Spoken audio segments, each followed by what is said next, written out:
Olá, estudantes! Como estão? Como foi a última semana? Tudo bem? Estão seguros em casa?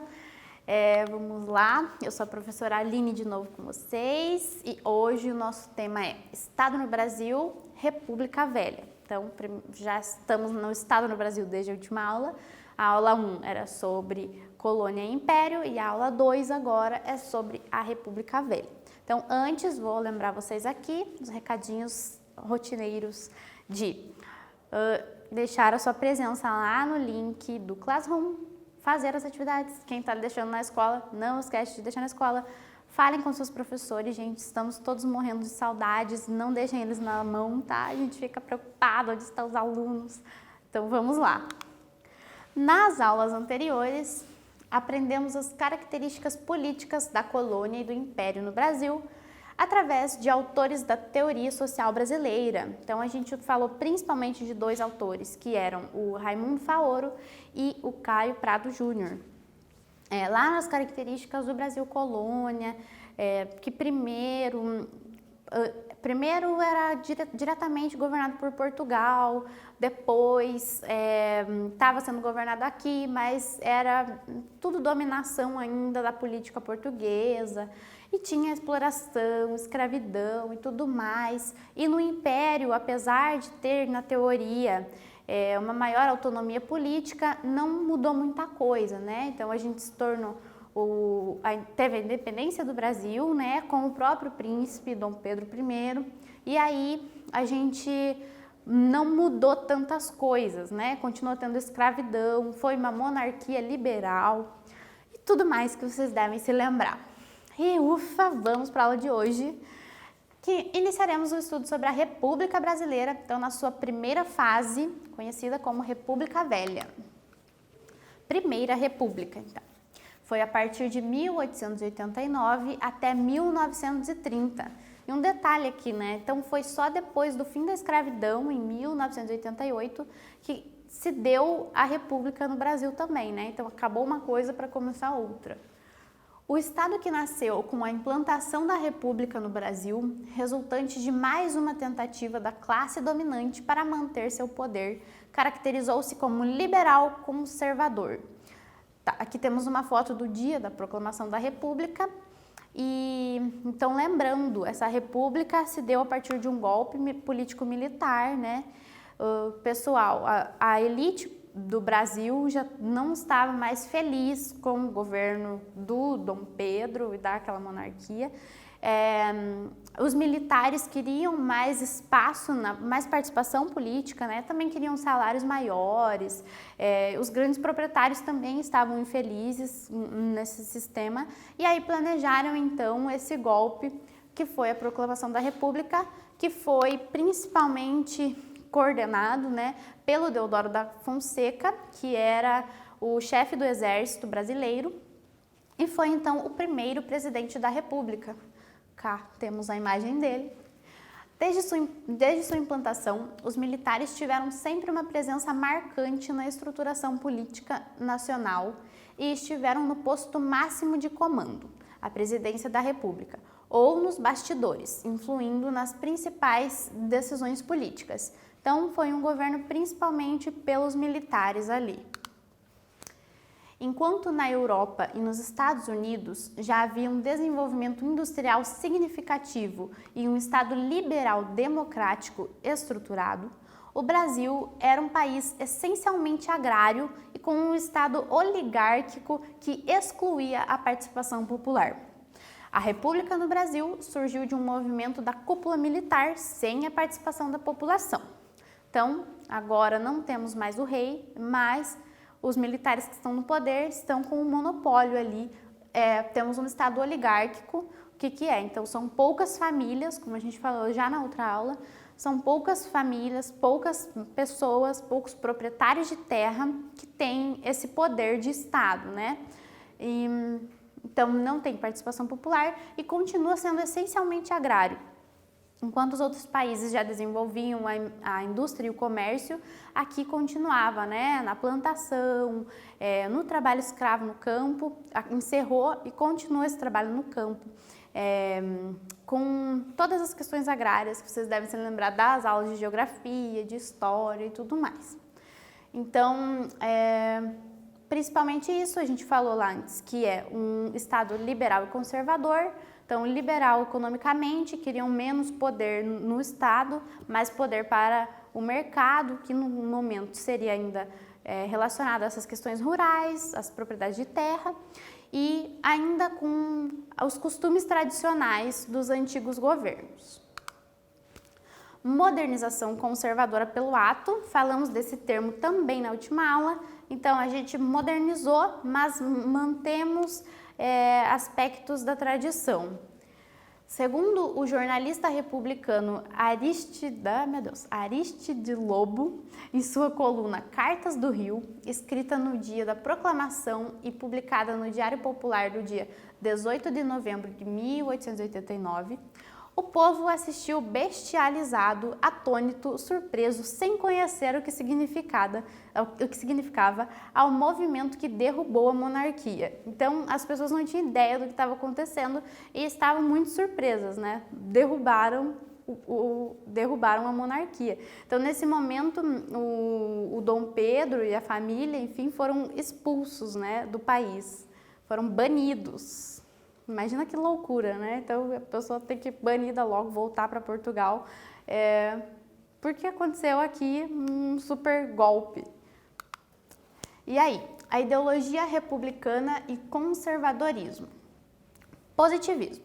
Nenhum setor teve maior presença da ideologia de Auguste Comte do que as Forças Armadas, de onde saiu o vitorioso movimento republicano e a ideia de adotar o lema Ordem e Progresso.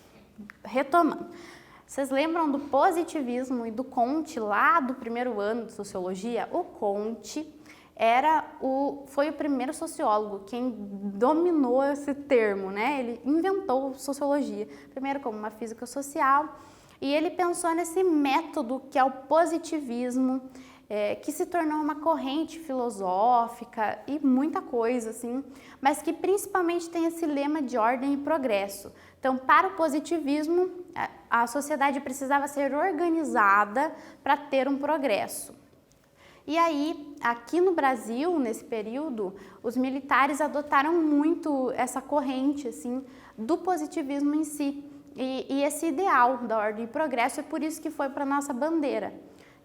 Exatamente isso, de manter para progredir. O positivismo ficou de tal forma conhecido no Brasil que o prenome de Comte foi aportuguesado para Augusto e a corrente filosófica tornou-se tema de um samba de Noel Rosa e Orestes Barbosa. A canção intitulada Positivismo, lançada em 1933, termina com os versos: o amor vem por princípio, a ordem por base. O progresso é que deve vir por fim. Desprezaste essa lei de Augusto Comte e foste ser feliz longe de mim. Então, romantizaram até numa música a ideia do positivismo aí. E vamos de atividade. Então, temos aqui as bandeiras, a primeira bandeira do Império do Brasil, e depois a bandeira adotada pelo regime republicano, que é a que usamos hoje em dia. E aí, a proclamação da República no Brasil em 1889 instituiu a necessidade de revisão dos símbolos nacionais. A nova bandeira, por exemplo, expressou rupturas e continuidades, bem como a valorização de determinadas ideias para o novo regime. A ponte à corrente político-filosófica que interferiu na remodelação da bandeira brasileira e a sua relação com a modernização conservadora. Então vamos lá, vocês vão ter um tempinho aí para escrever agora sobre isso que comentamos, essa corrente político-filosófica que eu acabei de comentar, o que interferiu nessa modernização conservadora. Então, qual que é essa relação de manter a tradição para progredir? Então, reflitam aí um pouquinho.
E aí conseguiram refletir sobre o positivismo, então, e essa interferência que teve no ideal brasileiro nesse momento.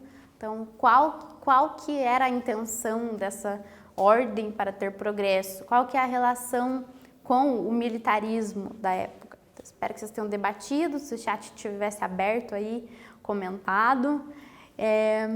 E é muito importante pensar no quanto esse positivismo existe até hoje, né? Então, vai e volta, esse lema remete ao Brasil de novo, né? E vamos de quiz. Assinale o autor que influenciou a proclamação da República nos meios militares brasileiros. Letra A, Marx. Letra B, Durkheim. C, Comte. E letra D, Deodoro da Fonseca. Qual que é a resposta?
E aí, qual que é o autor que influenciou Comte, né? Lógico, nem falamos sobre Marx e Durkheim nessa aula.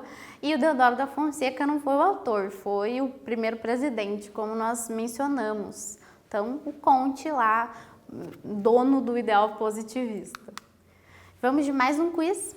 A proclamação da República provocou uma ruptura institucional que remodelou toda a estrutura econômica brasileira. Letra A afirmação é verdadeira, ou letra B, a afirmação é falsa? O que vocês acham?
Qual que é a resposta certa?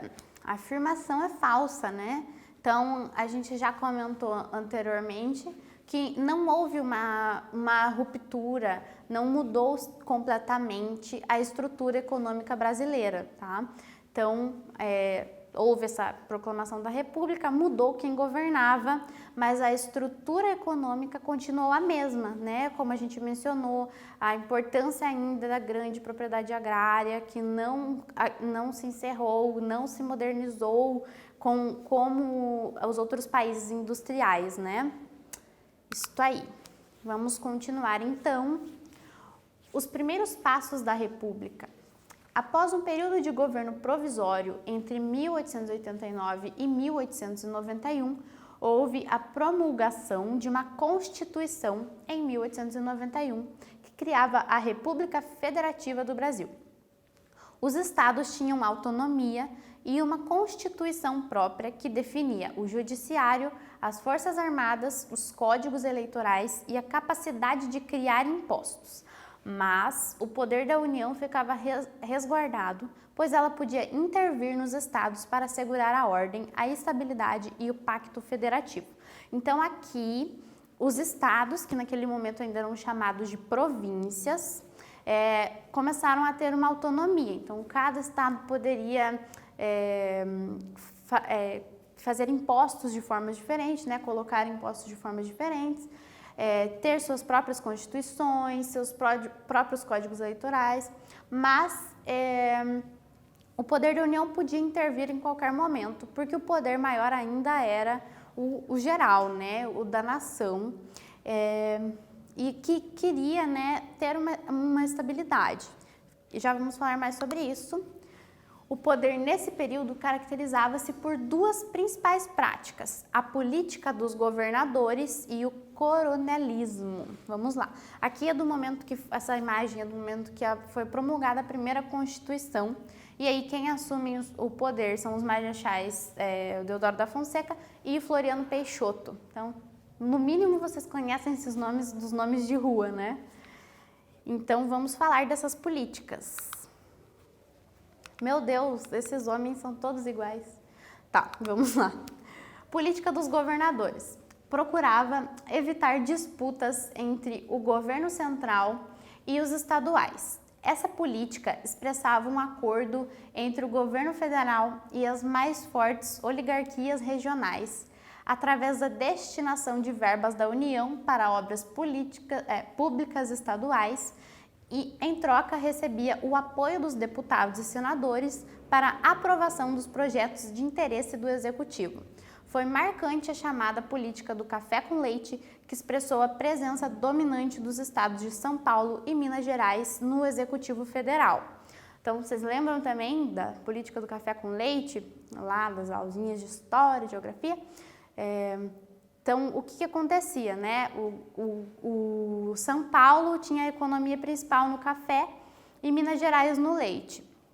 E esses governadores, eles, cada vez um ficava na cadeira da presidência, eles revezavam ali para manter justamente essa política dos governadores. Então, esse foco aqui de a gente tem autonomia, mas a gente está mantido ainda pelo poder federativo geral. O que acontece? Essa disputa era muito grande e aí precisava de um tipo de acordo. Então, eles fizeram essa lei com essas oligarquias de destinar verbas em troca de você aprova ou não os meus projetos, o projeto do grande presidente no momento. Faz sentido? Vocês devem lembrar da política do café com leite, mas focar principalmente nisso. Os estados até tinham autonomia, mas não totalmente, né? Tinha que sempre responder ao governo federativo maior. Por isso, eles revezavam quem estava nessa cadeira para ter esse poder. Política dos governadores para o ex-presidente Campos Salles. Nesse regime, disse eu na minha última mensagem, a verdadeira força política, que no apertado unitarismo do Império residia no poder central, deslocou-se para os estados. Então, o que é isso? Ele está dizendo que antes o poder era só no Império. E agora ele se deslocou também para os estados, que eram as províncias. A política dos estados, isto é, a política que fortifica os vínculos de harmonia entre estados e a União é, pois, na sua essência, a política nacional. E lá, na soma dessas unidades autônomas, que se encontra a verdadeira soberania da opinião. O que pensam os estados, pensa a União. Então, aqui é um tipo de propaganda do Campos Salles, né? De falar bem dessa autonomia dos estados, que agora todos vão governar juntos, né? Lembrando aqui com vocês que quando a gente fala de estado na sociologia, a gente está falando da nação, né? E de estados, dos pequenos estados, né? Paraná, Santa Catarina. Geralmente a gente faz essa distinção com letra maiúscula. Letra maiúscula a gente está falando do país. Letra minúscula a gente está falando dos estados mesmo. Aqui os estados estão com letra maiúscula, por isso que eu pensei que precisava reforçar com vocês. Então, ou seja, na República Velha havia a forte disputa entre os estados relativamente autônomos frente à União. E a outra política do momento, além da dos governadores, era o coronelismo. Esse é um termo conhecido também, né? O coronelismo era uma forma de poder econômico, social e político encarnado pelo proprietário rural que controlava os meios de produção e os moradores da zona rural e das pequenas cidades do interior. A prática político-social dos coronéis mantinha uma articulação local, regional e regional federal, como nos tempos do Império. Então, o coronel das áreas rurais tinha um grande poder por esses povos da zona rural, e principalmente nas cidades do interior, né? Então, eles que articulavam as relações entre os povos ali das zonas rurais e do grande regional federal. Tem uma obra, já vamos falar mais aqui, mas tem uma obra muito importante na sociologia que é Coronelismo, Enxada e Voto, que vai explicar bem como que foi esse sistema político aqui. Então se chama Coronelismo, Enxada e Voto, do Vitor Nunes Leal, e os principais conceitos são voto de cabresto, violência, troca de favores, grande propriedade agrária, influência dos municípios e manipulação do voto rural. Então, não sei se vocês lembram, mas o voto de cabresto é justamente essa compra do voto. Então, os coronéis tinham como comprar o voto ou mesmo repreender violentamente quem não votasse neles. Nessa época, o voto não era secreto. Então, eles tinham certa obrigação, né? Então, a gente usa esse termo até hoje em dia, quando os políticos tentam comprar votos. Existe aquela coisa de vereador que vai nas casas oferecendo coisas em troca de voto. Tinham as comissões também, né? Vamos fazer um almoço aqui para a galera e votem em mim. E é tudo um sistema menor desse voto de cabresto, né? As trocas de favores. E aí, neste momento, a propriedade agrária, quem tinha grande influência e poderia manipular o voto da população. E vamos de atividade, então.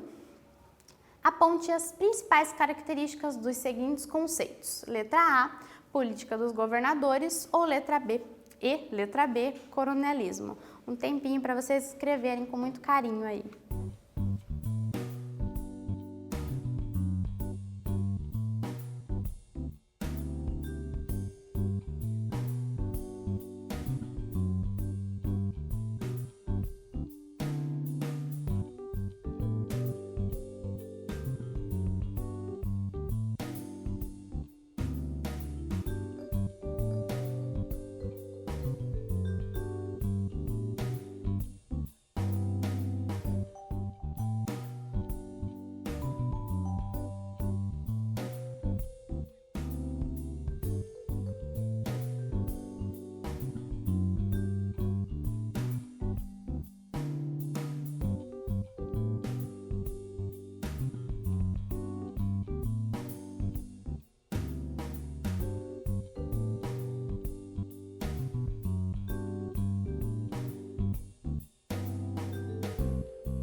E aí responderam as principais características. Então, na política dos governadores, tinha essa lei de autonomia dos estados, mas que estava sempre relativa ao grande poder federal e tudo mais.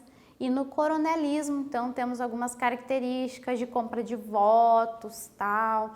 Eu mencionei das campanhas que existem até hoje, então a palavra que eu queria usar era comícios, então aqueles grandes comícios dos políticos, e que antes eram muito mais fortes essa influência, né? E aí vamos de outra atividade agora.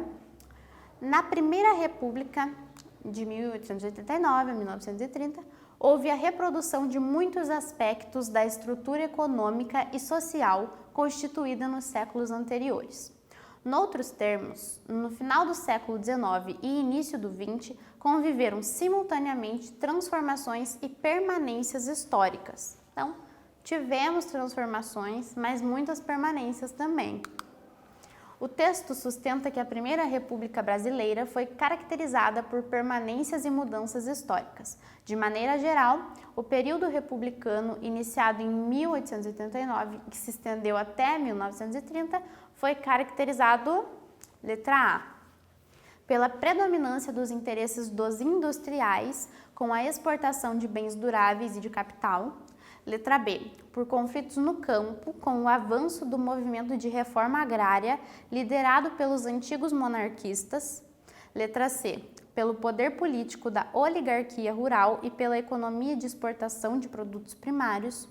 Ou, letra D, pela instituição de uma democracia socialista, graças à pressão exercida pelos operários anarquistas. Tempinho para responderem.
Quais eram então as características? Era caracterizado por, resposta, letra C, poder político da oligarquia rural e economia de exportação de produtos primários.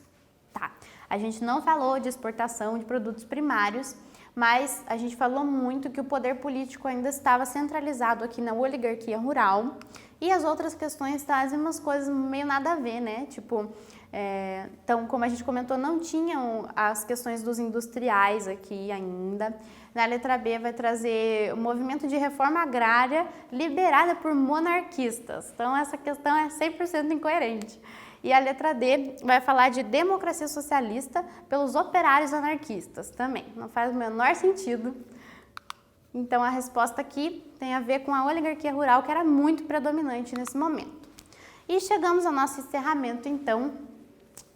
Entenderam essas características da Primeira República? Fez sentido essa relação entre o primeiro momento político do Brasil e agora, já começando a República, e o que vem depois, né? Então, na aula próxima, estudaremos a Era Vargas, também muito importante aí para o nosso país. E é isso, bons estudos, fiquem atentos ao Classroom, façam as atividades e fiquem bem. Um abraço.